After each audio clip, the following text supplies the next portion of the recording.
rewut kamanda dien wudo mo shoda dia leka shawra ke shemane jogone chaga jogano ko ngayen no nyam no kaje ka gor jeno ba shegda bana ne malat yen bi yana kop kop ka kor chankel me chankel chanang biya kop kop biya jola to yer ala dor nyam ne tiga ka wi yer la na biya ngar wi yer nyam che lukono wu wuntin kon tinde je kwen wo kan ngar yer mi she goro no wi ngar yer bu wo cha gwar ba che kare ala ka ala nyamane bu wut bi ga jen kel kan nyamane nyamo bi ko to yer wala do ting tele ko ngeda shemane ke ngeda nyamane an gwas mu shudo mo che jawono che ra kan shemane no ba ja kup ke kup ano mi she beno je nyama joge nyama nogda gor jen o be on en gor jen go jina shek nyal jo tele damar adungu laben ano an gwas mo shudo mo shuben jo nyal kam kul ke chwa ga tenga jen nyamo ka duol che jo goro gwa long pin duol che ro dala me char pin duol gwa ye long jen la to je kwid duol wud ba to kwid duol tele me dere me lela jin pon jin wut mi chu kude ko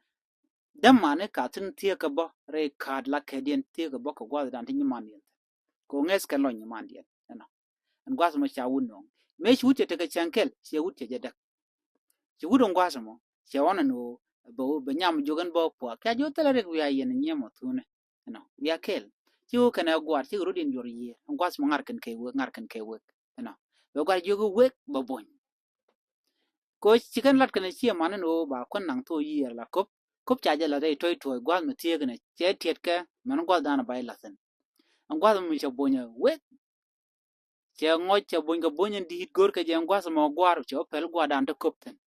gwal to kop tini cho pel met cho ro de jum kop ke jum dang ro cho nyo bon cho ben kut gwar ka jo ke we ana an gwal mo a shu garam mo ne cho mat ke pi on shang mo cho tui ke cho ryang gwa ano mi che ben chengo ki chi ben kan nyamon tun ke kun nyamo ko la do de cheng de nyamo wud mo benen o chien tar mo na jen ga je cheng ngwa dum mi je pon le o pele no ente mi chu to ye ngwa dum che bet kana la ra ko ru chut nyo ko je jogo han benen nyo pa nyo je jo tar ya pa no da ko jin ram nan bia cho da ya pa ka tele ngwa dum che gar mo cha nyo ngaj bo chie man cha kom nyo ko lat gwa dan la lat ka tin mi che beno chi go ye chi nyamo che lo jen cheng ke bi chong wi yer gwe wudo mo kene gwar to yer ngarka wek jen wude ke wek cho bon cho ngonje bir ke doide kare toy toy gwa da mi cho nyale gwe man we pel man jene ke bu tung ne ko le jom ka tok ja jo jin che jinen a jen ben wudo no morar cho wudo mo cho kana kolke cho jen cho dore gore je be pegen dodien bejeling an gore